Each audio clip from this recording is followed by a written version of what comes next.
damai di hati, saudara-saudaraku, jumpa lagi kita di hari ini, hari Jumat tanggal 5 Agustus tahun 2022 dalam Renungan Harian Keluarga.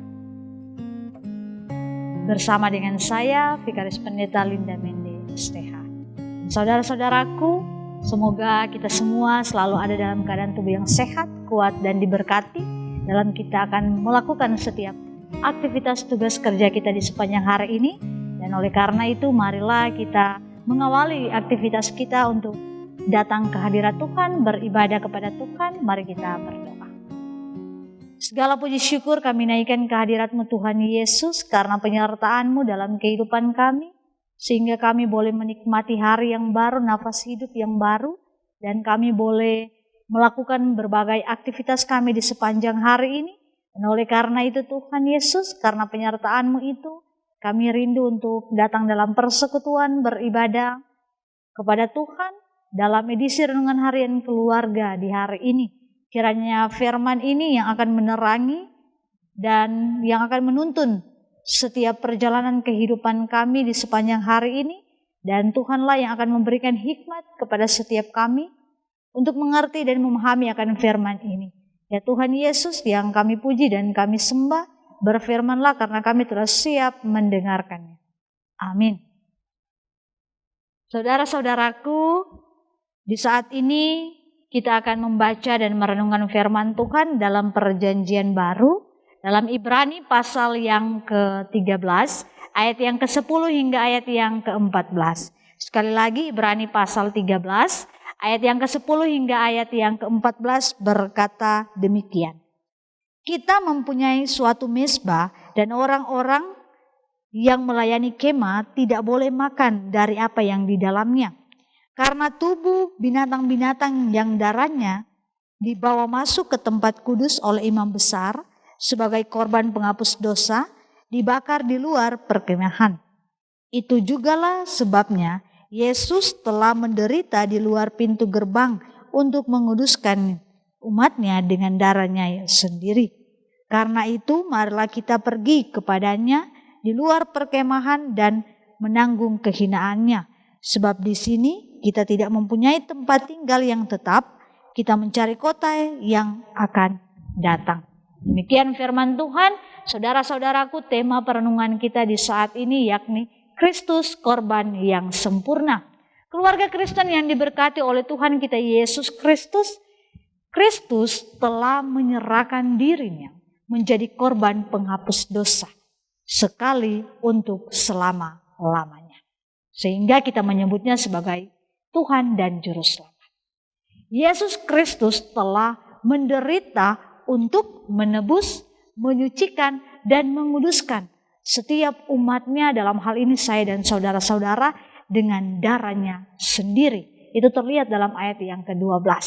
Nah, saudara-saudara yang dikasihi dan diberkati oleh Tuhan kita Yesus Kristus, iman Kristen tidak memerlukan tempat kudus yang kelihatan karena Yesus telah menderita di luar pintu gerbang untuk menguduskan umat dengan darahnya sendiri. Ini yang luar biasa dari iman kita. Kita tidak perlu mengorbankan kurban-kurban binatang dan sebagainya. Karena Yesus Kristus telah menjadi korban satu-satunya untuk menebus dan menyucikan serta menguduskan setiap umatnya melalui darahnya sendiri. Karena itu, saudara-saudaraku, untuk mengungkapkan rasa syukur kepada Dia yang telah berkorban bagi kita, bagi saya dan saudara-saudara, menanggung dosa setiap umat manusia, seperti yang dikatakan di ayat yang ke-14, di mana setiap umat Kristen ini dipanggil untuk pergi kepadanya di luar perkemahan dan kehinaannya. Pergi kepadanya, bersedia untuk mengambil bagian dalam penderitaan Yesus Kristus dengan membawa korban syukur, terutama penyerahan diri untuk setia kepadanya walaupun menanggung kehinaan.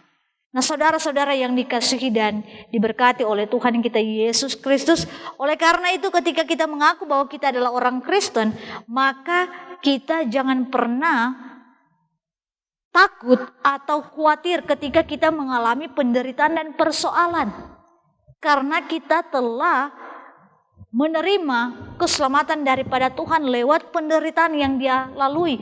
Tanpa penderitaan yang dilalui oleh Yesus yang menebus dosa umat manusia, maka kita tidak menerima keselamatan. Oleh karena itu saudara-saudaraku, keluarga Kristen yang diberkati Tuhan kita Yesus Kristus, Yesus adalah satu-satunya korban yang menyelamatkan kehidupan saya dan saudara-saudara. Semua jenis korban yang disebutkan dalam perjanjian lama dengan segala persyaratan baik kualitas hewan dan lain sebagainya, maupun dari segi jumlah atau berapa banyak yang harus dikorbankan, semuanya itu telah digantikan oleh Yesus dengan membawa tubuhnya dan darahnya sendiri untuk menebus dosa setiap umat manusia. Oleh karena itu saudara-saudaraku, sebagai umat yang percaya kepadanya, kita mempunyai satu tujuan, yakni mencari kota yang akan datang. Artinya apa? Artinya bahwa apa gunanya seorang memiliki seluruh dunia jika ia kehilangan nyawanya? Syarat kesucian dan kekudusan yang kita perlukan untuk masuk ke ruang Maha Kudus itu, untuk masuk ke kota yang kekal itu, telah dipersembahkan oleh Yesus Kristus dengan menumpahkan darahnya yang kudus di kayu salib dan memberikan janji keselamatan kepada setiap kita. Oleh karena itu kita harus ingat, dalam kehidupan kita sebagai orang yang percaya, hanya Yesus Kristuslah satu-satu Tuhan dan Juru Selamat yang mau rela berkorban, menderita, dicaci, dihina dan dimaki untuk memberikan jaminan keselamatan kepada setiap kita. Terpujilah Kristus, amin. Firman Tuhan. Mari berdoa. Terima kasih Tuhan Yesus untuk firman yang indah, firman yang mengingatkan kita bahwa hanya Yesus Kristuslah satu-satunya korban bagi kita semua umat yang percaya. Satu-satunya Tuhan yang menyelamatkan kita dari belenggu dosa. Oleh karena itu firman Tuhan mengingatkan kepada saya dan saudara-saudara, kepada jemaat-Mu, bahwa kami semua harus hidup sesuai dengan kehendak Tuhan dan percaya kepada Injil pemberitaannya.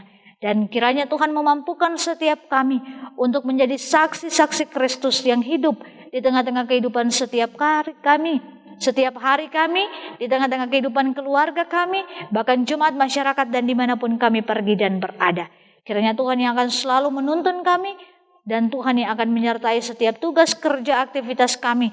Kemanapun kami pergi dan berada, apapun itu, Tuhan yang akan beserta dengan kami. Tuhan Yesus berkati juga Jemaat Gemi Maranatha Selatan. Kiranya senantiasa Tuhan selalu memberikan setiap kami jemaat, pelayan khusus, perangkat pelayan yang ada kemampuan untuk melakukan tugas panggilan iman dalam kepelayanan ini, sehingga semakin banyak orang yang akan terberkati lewat kehidupan kami. Ya Tuhan Allah Bapa di dalam kerajaan sorga, berkati jemaat-Mu dalam tugas kerja mereka, pekerjaan mereka.